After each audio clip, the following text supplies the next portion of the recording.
नमस्कार बंधुगण, आपण मानक मो चैनल को पुनः थे स्वागत करुच्ची। नूतन वर्षर 2025 उपलक्षे मोर समस्त को हार्दिक शुभेच्छा एवं शुभकामना।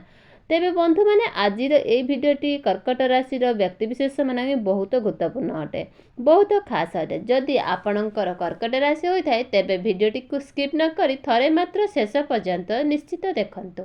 आज भिडियो आमे माने जानिबा कर्कट राशि व्यक्तिशेष मान नूतन वर्ष 2025 टी किपरि रहिबो।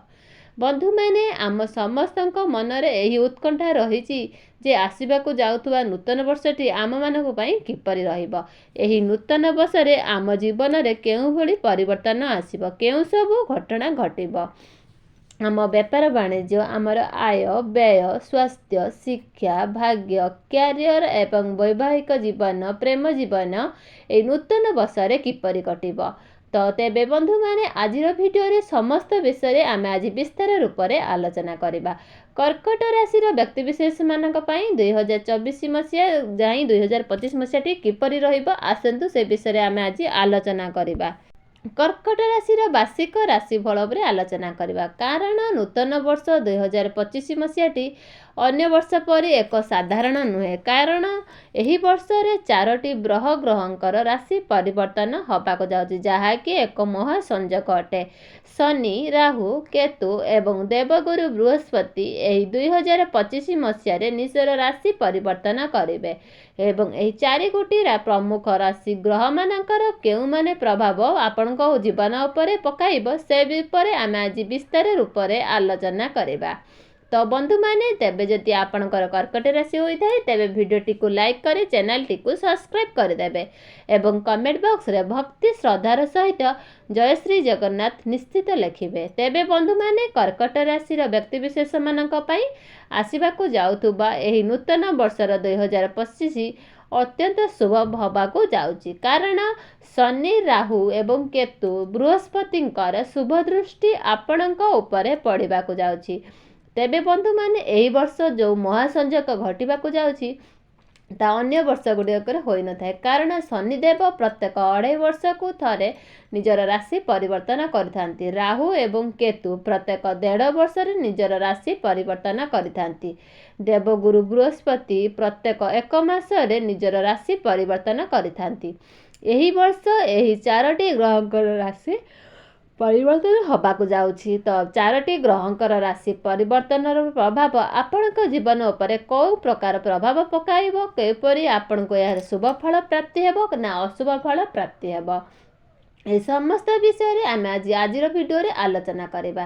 ता पूर्व सर्वप्रथमे आसंतु जानि नेबा तो नुआ वर्षर आरंभ रे ग्रह मानकर गोचरर स्थिति किपरि रहिबो।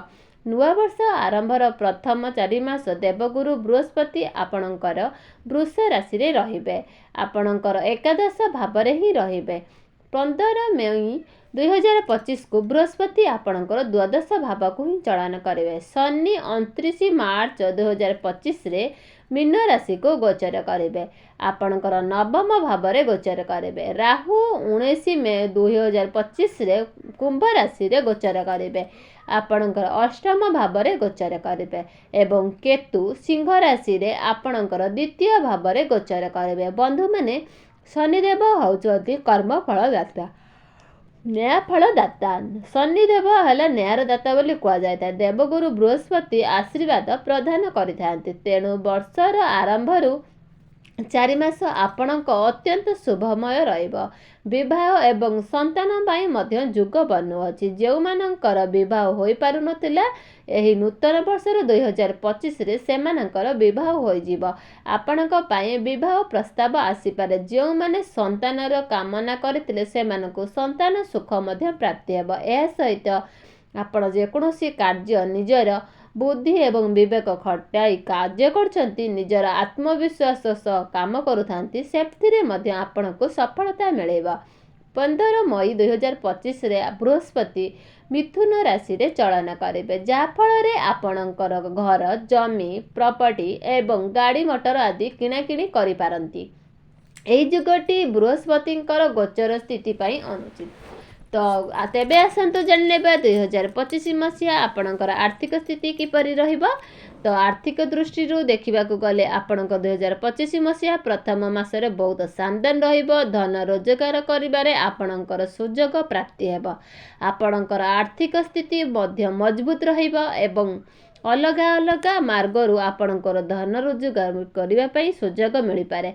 बृहस्पतिंकर शुभ दृष्टि आपणकर कारोबार रे बहुत अधिक सफलता प्राप्त हेबो। धन रोजगार करने आपणकर नुआ नुआ मार्ग सबू देखा। आपण जदि कौनसी व्यवसाय आरंभ करने को चाहूले एही वर्षर प्रथम 3 मास भितर आरंभ कर दियंतु। आपणक बहुत अधिक शुभ फल प्राप्ति हेबो। मे 2025 पर आपणक पाई परिस्थिति बदली जीव। आपणकर आर्थिक हानि देखा देबो। वर्ष आपणकर बहुत बड़ परिवर्तन यही आशा आपणक मन भितर रखतु ना, कारण बृहस्पति कर्कट राशि पाई अशुभ स्थिति पाई रहिबे। मात्र शुभ दृष्टि ही देखिए। शनि एवं राहु मध्य आपण को अशुभ स्थिति ही रहिबे, कारण आपणकर शनि महादशा समाप्त होइजिब। आपणकर शनि अढ़ई समाप्त होइजिब। शनि दशार बोझ आपणक मुंड उपरु ही ओह्लैजिब। जो व्यक्ति विशेष माने चाकरी पाई कोनोसी परिवर्तन करने को चाहूचंती से माने एपरी करंतु नाही। सबु जुग को देखिकी बुझी विचारी काम करंतु। वर्षर मध्य भावरु आर्थिक स्थिति मध्य सुधार आसीबो। अक्टोबर ठारू आपणकु शुभ फल प्राप्ति मिलिबो। जदि कोनोसी बिजनेस करूचंती पार्टनरशिप बिजनेस अपेक्षा आपण जदि निज गोड़े ठिया होई निजे बिजनेस करंती ताहा आपणक पई अधिक शुभ फल रहिबो। व्यवसाय रे बहुत लाभ मध्य रखि पारंती। तो आपण कोनोसी करज करथिले एही मासरे सेथिरु मुक्ति मिलिबो एवं एही वर्ष आपणक समस्त करज सुझिबारे समर्थ हेबे। जदि आपण कोनोसी बड़ धৰণৰ इन्वेस्टमेंट रखा चाहूँगी तो आपण को ताकू स्थगित रखु। एथिपाई तो आपण समय अनुकूल रहिबो। बड़ धৰণৰ इन्वेस्ट विलंब हो पछेके सफलता आपण को निश्चित प्राप्ति हेबो। एही वर्ष आपणकर समस्त काम कार्य सफलता पाई परिबे। मे मास ठारू अक्टोबर मास मध्य आपणक समय बहुत कष्टकर रहिबो। आर्थिक दृष्टि मध्य किछि समस्या देखा दे पारे। वर्षर आरंभ आपण को भल फल प्राप्ति हेबो। वर्षर शेष को पुणी थरे आपण को भल फल प्राप्ति हेबो। एबे जानिबा आपणकर क्यारियर आपणकर व्यवसायर स्थिति एई 2025 मसीह आपणक पई किपरि रहिबो। क्यारियर दृष्टि देखा गले एही 2025 मसीहाटी कर्कट राशि व्यक्तिविशेष मानक पई सामान्य समस्या पूर्ण देखादेव। जदि आपण कौनसी चाकरी खोजुचंती, जदि चाकरी पाई मन बलाउछंती तेबे एही वर्षर आपणक पई अनुकूल रहिबो। कौनसी बड़ डिसीजन नियंतु नहीं। चाकरी रे आपण को परिवर्तन करंतु नहीं, नचेत आपण को समस्या रे पड़ी पारंती। व्यवसाय दृष्टि अधिक लाभ हेले न हेले मध्य आपणक पई समय अनुकूल रहिबो। अधिक परिश्रम परे ही आपण को सफलता प्राप्ति हेबो। वर्षर शेष आड़कू आपण निजकू मिल पारे पद एवं प्रमोशन मिल पारे। आपण को कौनसी नूतन कार्य आरंभ करि पारंती। कौनसी पुंजी निवेश रे आपण को लाभ मिल पारे। तेबे आपण कौनसी बड़ धनर पुंजी निवेश करंतु नाही। एबे आसंतु जानिबा ए 2025 मसीह आपणकर प्रेम जीवन किपरि रहिबो। तो 2025 हिसाब रे देखिबाकू गले आपणकर प्रेम जीवन रे उत्थान पतन देखिबाकू मिल पारे। संपर्क रे आपणकर टिके देखिबाकू मिलिबो। तो तथापि आपणक जीवन साथीर सहयोग प्राप्ति हेबो एवं तथापि भी आपणको आपणक जीवन साथीर सहयोग प्राप्ति हेबो। कर्कट राशिर व्यक्तिविशेष मानक वैवाहिक जीवन रे किछिटा समस्या देखिबाकू मिलिबो। बेले बेले आपणक मध्य रे मन मनांतर देखा देई पारे। एही वर्ष आपणक प्रेम जीवा पई आपणकर 15 अक्टोबर ठारू अनुमति भी मिल पारे। आपणक बसंत पर परिवार लोकंकर मोहर लागि जिवो। जदि आपण विवाह को नै चिंतित थिले तेबे एहाकू आपण चिंता दूर होई जिवो। अर्थात आपणकर निजर पसंद अनुसार तो आपण को योग्य एवं प्रस्तावटी मिल पारु नथिला। तो यही वर्ष आपण को गोटे भल जीवन साथीटीए मिल पारिबो। अक्टोबर मास ठारू प्रेम संपर्क थिबा समस्त समस्या समस्तंकर तिक्तता दूर होई जिवो। आपणक मध्य रे संपर्क सुमधुर रहिबो, मजबूत भी होई जिवो। ଏବେ ଆସନ୍ତୁ ଜାଣିବା 2025 ମସିହାଟି ଆପଣଙ୍କର ସ୍ୱାସ୍ଥ୍ୟକୁ ନେଇ କିପରି ରହିବ। ତ 2025 ମସିହାକୁ ନେଇ ଆପଣଙ୍କର ସ୍ୱାସ୍ଥ୍ୟ ପାଇଁ ବହୁତ ଭଲ ରହିଛି ଏବଂ ସ୍ୱାସ୍ଥ୍ୟ ପ୍ରତି ଆପଣ ନିଜେ ମଧ୍ୟ ସଚେତନ ରହିବାକୁ ପଡ଼ିବ। ପୂର୍ବବର୍ଷରୁ ଯଦି ଆପଣଙ୍କର କୌଣସି ଗମ୍ଭୀର ରୋଗର ସମସ୍ୟା ଚାଲିଥିଲା ତ ଏହି ନୂତନ ବର୍ଷରେ ତାହା ମଧ୍ୟ ଦୂର ହୋଇଯିବ। କେବଳ ଋତୁ ବଦଳିବାର ସମସ୍ୟା, ଆଲର୍ଜି ସମସ୍ୟା ଦେଖାଦେଇପାରେ ତ ମାତ୍ର କୌଣସି ବଡ଼ ଧରଣର ସ୍ୱାସ୍ଥ୍ୟଜନିତ ସମସ୍ୟା ଏ ବର୍ଷ ଦେଖାଦେଉନାହିଁ।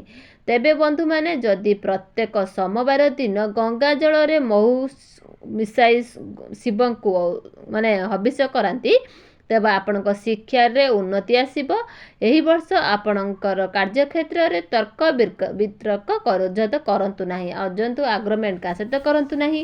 ଯେତେ ଦୂର ପାଇବେ ଆପଣ ଏସବୁ ଦୂରେଇ ରହିବାକୁ ଚେଷ୍ଟା କରନ୍ତୁ, ନଚେତ ଆପଣ ବହୁତ ଅଧିକ ସମସ୍ୟାରେ ପଡ଼ିପାରନ୍ତି। ଏହି ବର୍ଷ ଆପଣଙ୍କର ଅନେକ ଗୁପ୍ତ ଶତ୍ରୁ ଗଢ଼ି ଉଠିବେ, ଆପଣଙ୍କୁ ବହୁତ ଅଧିକ ହଇରାଣ କରିବା ପାଇଁ ଚେଷ୍ଟା ବି କରିବେ। ତେଣୁ ଏହି ବର୍ଷ ଆପଣ ଯେତେ ଦୂର ପାଇବେ ଯୁକ୍ତିତର୍କ ଠାରୁ ଦୂରେଇ ରୁହନ୍ତୁ। ତେବେ ବନ୍ଧୁମାନେ, ଏହା ତ ଥିଲା 2025 ମସିହାର ବାର୍ଷିକ ରାଶିଫଳ। କର୍କଟ ରାଶି ପାଇଁ କିପରି ରହିବ?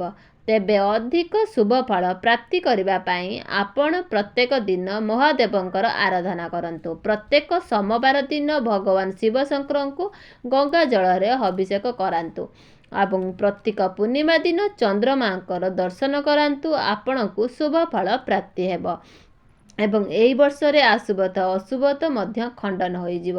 ତେବେ ବନ୍ଧୁମାନେ, 2025 ମସିହାଟି ଆପଣଙ୍କ ପାଇଁ ଶୁଭମୟ ହେଉ, ମଙ୍ଗଳମୟ ହେଉ, ଏହା ହିଁ ଈଶ୍ୱରଙ୍କ ନିକଟରେ ମୋର ପ୍ରାର୍ଥନା। ତେବେ ଦର୍ଶକ ବନ୍ଧୁ, ମୋର ଭିଡ଼ିଓଟି ଆପଣମାନଙ୍କୁ ପସନ୍ଦ ଆସିଲେ ନିଶ୍ଚିତ ଲାଇକ୍, ସେୟାର, କମେଣ୍ଟ କରିବାକୁ ଜମାରୁ ବି ଭୁଲେନି। ରହିଲି ଦର୍ଶକ ବନ୍ଧୁ, ଜୟ ଜଗନ୍ନାଥ।